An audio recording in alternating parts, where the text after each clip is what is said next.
Hola a todos! Welcome to Simple Spanish. In today's class, we're going to be learning how to talk about obligation. How? With the use of two very important vocabulary items, tener que and hay que. We're going to be learning the similarities and the differences between these two concepts so that from now on, whenever you want to talk about something that you're forced to do, you're going to know which is the right term to use. Alright, so let's get started. Tener que. And just like we said before, tener que resembles have to. Therefore, we know that we use it to express need, obligation. And we have a synonym, deber, which is similar to must. So, for example, tengo que comprar comida para la cena. Debo comprar comida para la cena. I have to buy food for dinner. Alright, so now let's pay attention to the structure. Let's take a look at some examples, and I'm going to give you a minute to try and think of the structure, how we can make our own sentences using tener que. Let's read. Tengo que estudiar para mañana. Ella tiene que ayudar a su madre. Nosotros tenemos que ir a la escuela. So, what can you infer from these examples? You got it, yes. So basically we use tener que with a verb in the infinitive following it, okay? Verbs in the infinitive are those that end in ar, or ir. Okay, so let's practice now, all right? Because we also need to revise the conjugation of tener in order to be able to make our own sentences, all right? So let's do the following. I'm going to give you an example in English, and you need to think of the counterpart in Spanish, all right? So let's start with the first one, yo, okay? I want you to say, I have to work. Way to go. So, tengo que trabajar. Good. So let's go for the next one now. You have to eat healthy. How would you say that?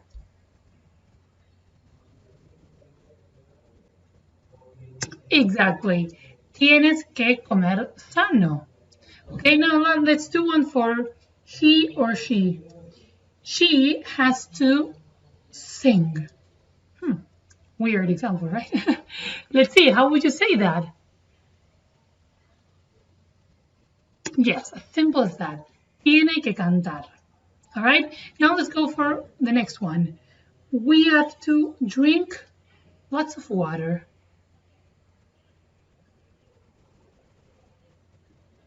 Yes, tenemos que beber mucha agua. All right, and now let's do one for vosotros, which is you plural. You have to sleep 8 hours.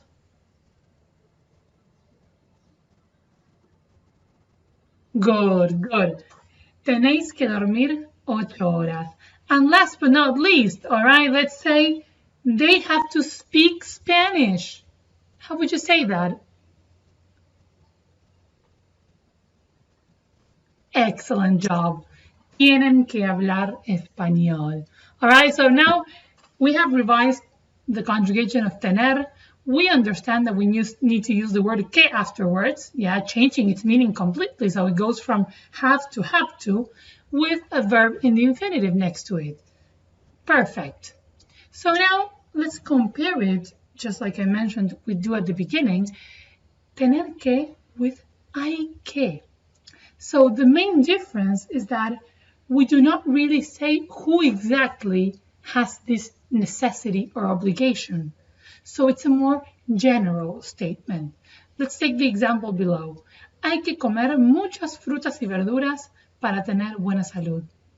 Yeah, so to be healthy, one has to eat lots of fruits and vegetables.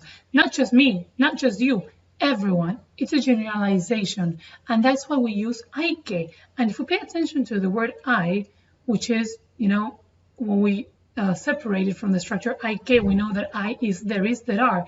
But in this case, this general statement uses hay que and does not change conjugations for any person, because, as I said, it's a generalization. It's just like saying one has to, one needs to, all right? Okay, so now it's your turn to put all this knowledge into practice. Take a look at the following examples. You see that you have to choose in each one whether you think using tener que is more appropriate or hay que. Maybe both options are possible. In that case, you need to reflect on the reasons why you believe that both options are okay. So I'm going to give you a minute to go over them, and once you're ready, we can start correcting them together. Let's take the first one. Por favor, tienes que o hay que decirme qué te ha dicho. Me muero de curiosidad. Definitivamente, la opción correcta es tienes que, right? It's the right option because we're talking about one person in particular. Like, you have to tell me what he has told you. So this we cannot take into a generalization. That's why it's tienes que. Very good. Let's go to the next one. Había mucha nieve en la carretera.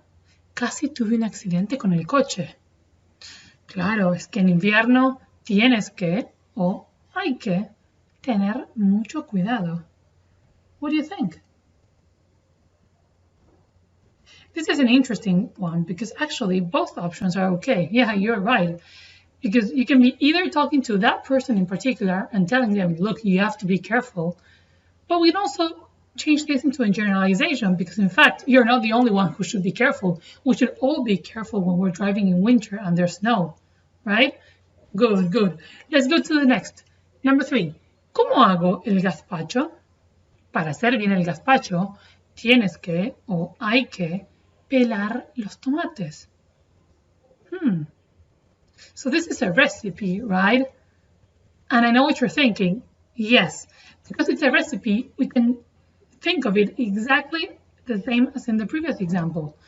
You can either be talking to the person who's doing the recipe and telling them what they have to do, or you can transform this into a generalization because, in fact, you're not the only person who makes this recipe, and the clue and the tricks to make this recipe, to make this gazpacho perfect, are the same for you and everyone. Okay, let's go to the last one. Verónica vendrá conmigo, así que tú no tienes que, no hay que, acompañarme. What do you think? Yeah, definitely. It says you, right? So we cannot transform this into a generalization because it's basically Verónica and this other person. So definitely tener que. Well done, guys. Thank you very, very much for watching and for learning with me. I hope to see you in my next video. Don't forget to subscribe. Ciao!